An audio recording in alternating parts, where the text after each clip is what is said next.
Hello everyone, I'm going to try making some keto cookies. Got a recipe. I have to credit the lady that's done it. It's a lady called Cook Keto with Christy, I think her YouTube channel is. But she's got tons of recipes on there. So I think I said in the video today, I'm ready for just something sweet. I feel like having something sweet. So I'm going to try and make these keto cookies. So the recipe is just mix most of the dry ingredients, which is the cup of almond flour. I've measured them all out just to save a little bit of time. 1 cup of almond flour. I will put all the instructions down below and all the ingredients so you don't have to remember it. 2 tablespoons of coconut flour. 1/4 teaspoon of cream of tartar.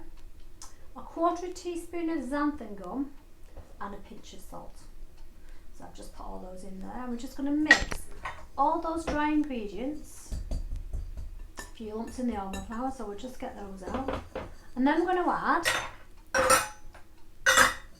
the rest of the ingredients. So here I have 1/2 cup of erythritol, which is the sweetener. Almond flour can be quite bitter, so the erythritol is going to sweeten it up quite a lot. See, that's like icing sugar. Cloud of dust. 1 egg beaten.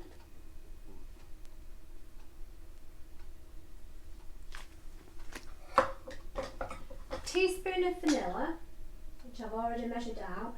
And the thing about keto is you do need to measure everything. So if you're going to put it in my carb manager, you need to know that your measurements are exact. So no guessing, because if you're just using the cutlery out the drawer, they're all different sizes, so get a good set of measuring spoons. So that's vanilla.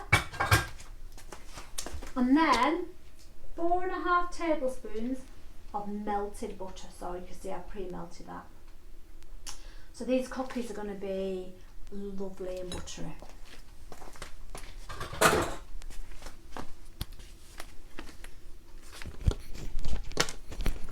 It would help if I put my microphone on, so you've probably not heard half of that. So I'm just going to combine all those ingredients so we get a really nice thick cookie dough. There we go. Look at that. So it didn't take 2 seconds, did it? There, give it a good mix, and I'll show you what we're going to do with the dough. Just get a spatula, help me get that off there. What we're actually going to do with this dough is roll it into a log shape in cling film, and then we're going to freeze it. It makes it easier to cook because it's got the butter in it. It makes it easier to cut into biscuit shapes, and it means it's easier to manage the dough. So now that's all nicely combined, and the coconut flour is a really dry flour. It just absorbs moisture. So if you're having a recipe with the coconut flour in, you want to substitute like almond flour, you can substitute some of the almond flour for more coconut flour, but it's about 1/3 of the equivalent of almond flour because it just is such a dry ingredient. Now what I'm going to do with this dough is put it in cling film and roll it and shape it into a log. So there's my cling film. I'm just going to pour it out onto here.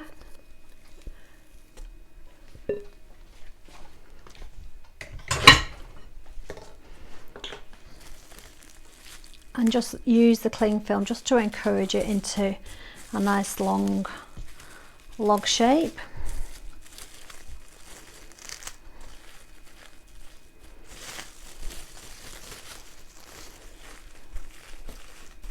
This is going to be the size of the cookie at the end, so that's what I'm aiming for. A nice even shape, so that's about right. Put that over there, because it's really soft, the dough at the moment, because the butter was melted. It's a nice soft dough. Get rid of those bits. And then I'm just going to roll it into a nice even shape.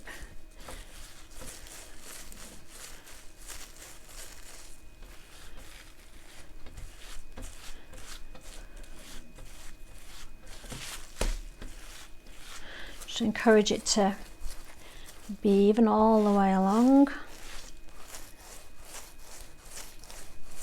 Now I'm just doing this plain today, but what you can do is add pecans.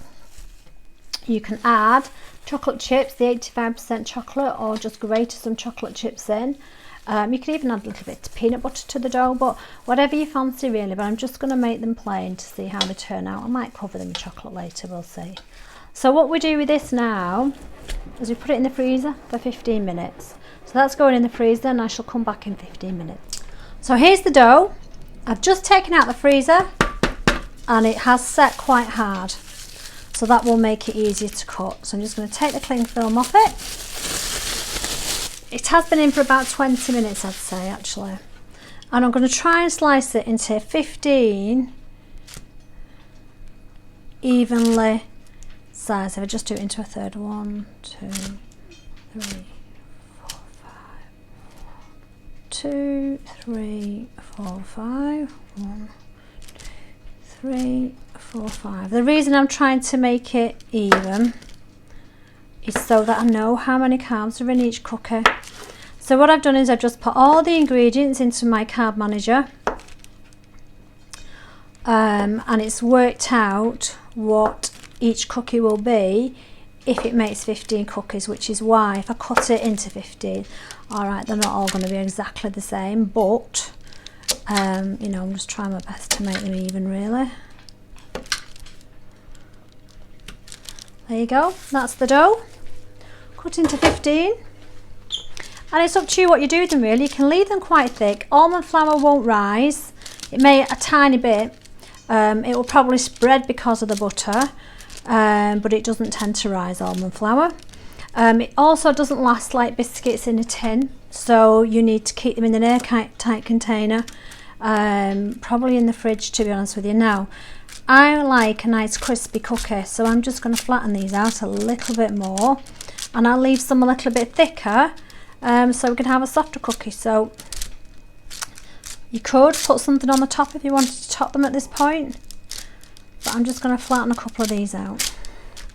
I really want my dough to stay cold, because that's the best way to cook shortbreads actually, is when your dough's cold. You get a crispy finish. So I'm just spreading a couple of them out. So that one looks quite thick. I'll spread that one out a little bit. And they're going to go in the oven, not for very long, only for 15 minutes. Almond flour cooks really, really quickly, and it can burn very quickly. So I'm only going to cook them at 150 degrees centigrade, and they're going to cook for 15 minutes, and then they need to go completely cold. So it's not, almond flour is something you want to really eat warm. It tastes much better cold.